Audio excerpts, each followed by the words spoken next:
Assalamualaikum warahmatullahi wabarakatuh. Kembali lagi bersama saya Muhammad Idam dari Program Studi Pendidikan Sejarah Universitas Muhammadiyah Metro. Ya, kali ini saya akan menjelaskan atau membuat video.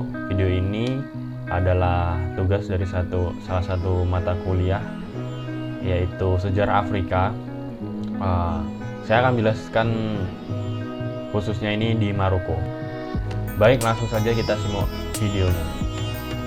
Maroko adalah sebuah negara ini yang cukup strategis di Afrika Utara, dan Maroko ini memiliki tanah yang subur, iklimnya yang bagus, cocok untuk bercocok tanam. Letaknya cukup strategis ini berada di Selat Gibraltar dan berhadapan langsung dengan Spanyol. Hal ini membuat negara-negara Barat dan juga Amerika ini bersaingan untuk menanamkan modalnya di Maroko. Maroko ini diperintah oleh seorang sultan dengan sebutan Sherif. Banyak kaum kapitalis barat ini ingin menanamkan modalnya di negeri tersebut untuk dapat memperoleh keuntungan yang sebesar-besarnya.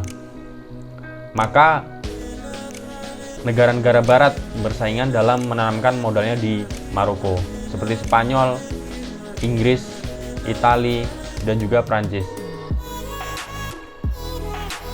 Dan berhubung semua negara tersebut mempunyai kepentingan di Maroko, maka semua negara tidak menginginkan atau menghendaki apabila salah satu di antaranya ini dapat menguasai secara penuh Maroko. Oleh sebab itu, kedaulatan sultan tetap dipertahankan. Tetapi pada 1878, ketika Prancis mendirikan pangkalan militer di Fes, sehingga membuat negara-negara barat lainnya khawatir karena Prancis ini dapat menguasai Maroko secara penuh, sehingga mereka menuntut diadakannya suatu konvensi untuk menentukan nasib Maroko.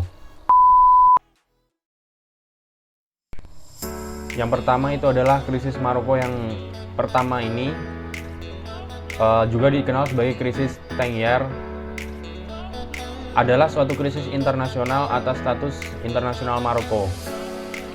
Ada 14 negara Eropa beserta Amerika ini berkumpul di Madrid untuk melakukan suatu konvensi. Ini yang memutuskan bahwa status Sultan Maroko ini harus tetap dipertahankan dan negeri itu harus menjalankan politik pintu terbuka. Nah, sejak saat itu makin banyak negara-negara barat yang masuk ke Maroko. Persaingan di antara mereka semakin hebat sehingga Maroko ini merupakan tempat yang sangat berbahaya untuk perdagangan internasional. Ada persaingan Prancis dan Jerman dan juga Italia dan Prancis pada saat itu yang menuntut diadakannya suatu perjanjian antara Prancis dan Italia yang berisi antara lain Italia tidak mempunyai kepentingan di Maroko, begitupun sebaliknya Italia ini ataupun sebaliknya Prancis ini tidak punya kepentingan di Tripoli.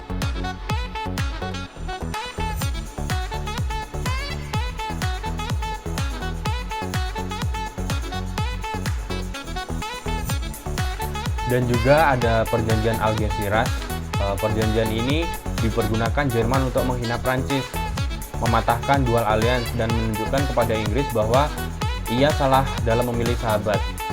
Diadakannya pertemuan itu berarti suatu kemenangan bagi Jerman, tapi kemenangan itu hanya berlangsung sementara saja karena hasilnya merupakan kekalahan bagi Jerman dalam konferensi Inggris, Prancis, Rusia, dan Spanyol merupakan kelompok kuat untuk menghadapi Jerman. Mengenai hal-hal penting, Amerika dan Italia ini juga membantu Prancis.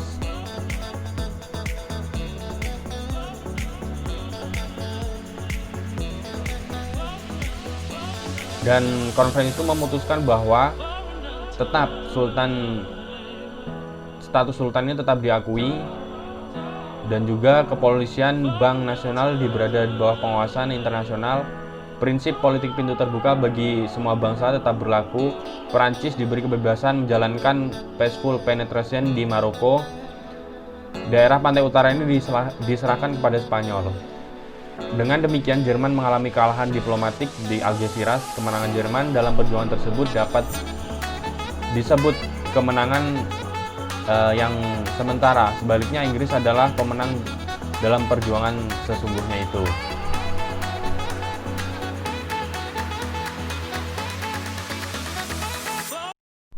Dan selanjutnya adalah krisis Maroko yang kedua. Sesudah diadakan perjanjian agresi ras, ini terjadi suatu konflik atau banyak konflik di Maroko antara Prancis dan penduduk asli Maroko, sehingga membuat ibu kota Maroko ini dikepung oleh kaum pemberontak dan tentara Prancis. Jerman menuduh tindakan Prancis itu sebagai tanda bahwa Prancis menghendaki protektorat atas Maroko. Peristiwa tersebut dipakai oleh Jerman untuk mendapatkan kompensasi.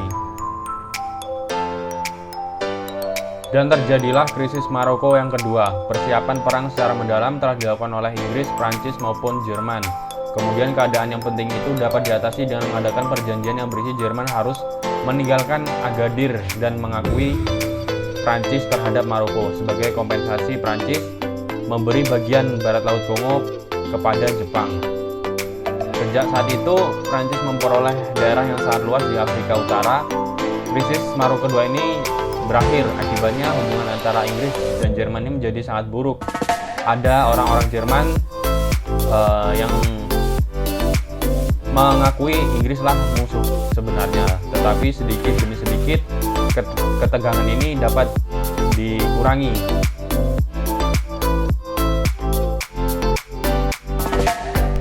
Baik, itulah video dari saya tentang krisis Maroko. Saya akhiri. Wassalamualaikum warahmatullahi wabarakatuh.